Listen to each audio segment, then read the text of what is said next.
Hey friends, today we're talking about functions. Let's take a look at this vending machine to understand a little bit about functions. If you put in D8 for your input, what would be your output? You would get Skittles. So when you input something, you get an output. Similar to functions, when we input a number, we get an output. Okay, so if you input E4, you're going to get Cheetos. Oop, went a little crazy there. Sorry about that. Okay, so our output is going to be Cheetos. Now, in math, we see functions as a relation, and we call each element or our x value a domain, and it's paired with another element, the range value, which we call y. I want you to pause this video and make sure that you take a couple notes on this right here. Okay, so a function relates an input to an output. So your function is going to be a series of points. And this function is going to allow you to create some sort of a rule. All right, so for each input, you can only have one output. So for example, with the vending machine, if you put in D8 and hoping for Skittles, but you know, this Kit Kat bar fell out, would you be happy about that? No, because that's not what you expected to happen. Or if you input E4 and instead you got these hickory sticks and you were hoping for Cheetos, you would not be happy. So we have to make sure that for a function, each input only has one output. That is the number one rule for functions. So make sure you write these two things down for me. Okay, so now we know from the last slide, x coordinates are the input in the domain, while y coordinates are the output in the range. So if we look at this one, our domain would be 2, 4, 5, and 9, and 2, if you input 2, you're getting 1 as your range. So this is your x value versus your y value. When you input 2, the arrow shows you where it's going to. You output 1. When you input 4, you output 3. 5 becomes a 4, and 9 becomes a 7. This is a function because each domain value is paired with exactly one range value. This one is not a function because if you look at 2, if I input 2, I might be getting Skittles, or, I'm spelling that wrong, Skittles, or I might be getting the Kit Kat bar. We don't know what's going on. Oh, and I forgot Cat, which is my fake name. So, hey, we need to make sure we have that. So, Skittles, Kit Kat bar, you don't know which one you're ever going to get. So, this is not a function. 2 cannot be paired with 2 of them in the range. Okay, so let's plot some points and determine if it's a function. Let's start seeing what some of these look like. Okay, so if I look at number 1, or the input side, I see 1, and the output is 8, which would be plotted right here. So let's plot these points. Grab a piece of graph paper and pause the video, and go ahead and plot the points for me. Okay, make sure you put the graph paper close by with your notes. All right, so I'm going to show you what all the input-output points would look like.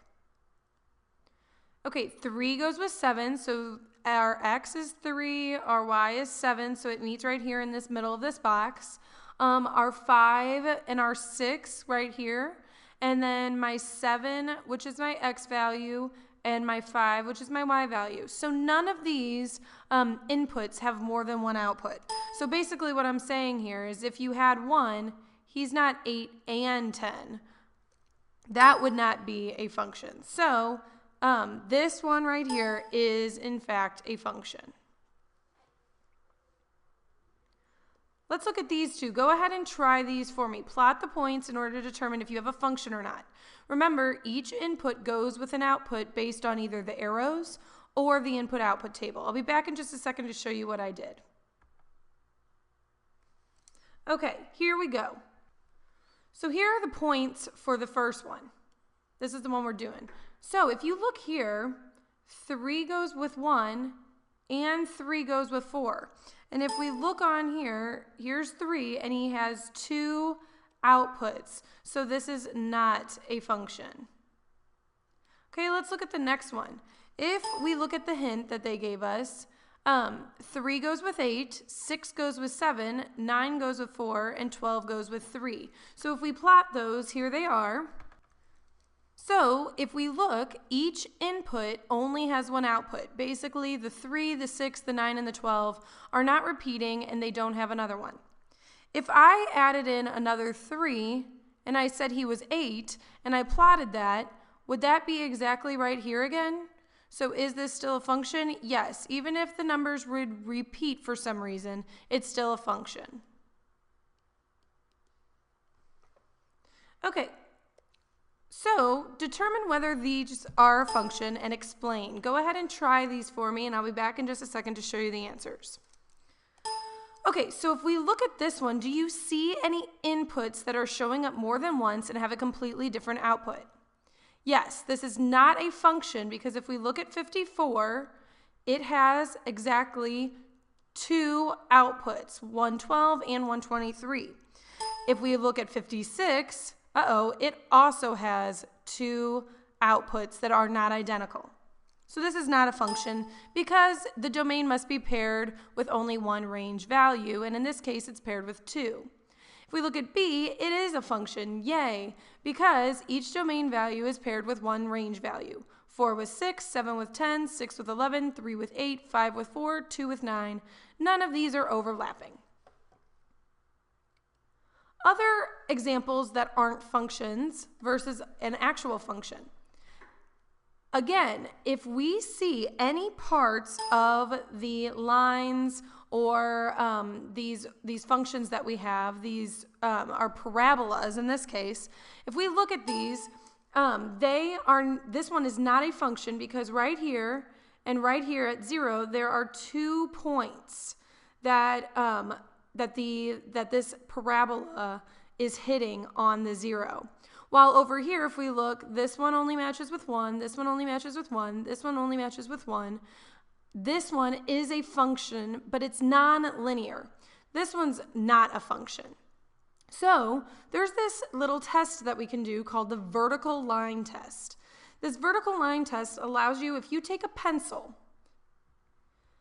and that pencil slides along the relation of points, and if that pencil is only hit once at each point, it's a function. So with this one, notice how the pencil is only hitting 1 point at a time. It's a function.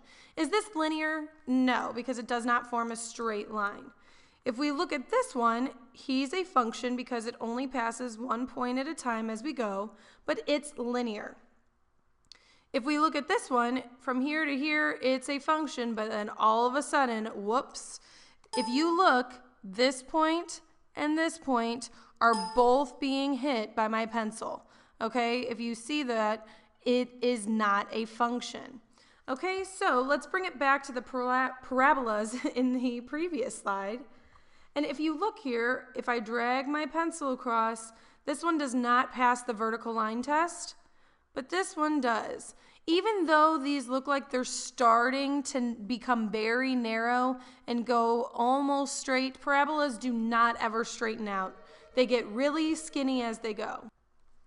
Okay, so I have 6 functions here, and maybe they aren't functions. And I want you to determine if it passes the vertical line test and determine if it's a function, if it's not a function, or if it's a linear function. Remember, it's got to be a straight line and a function to be a linear function.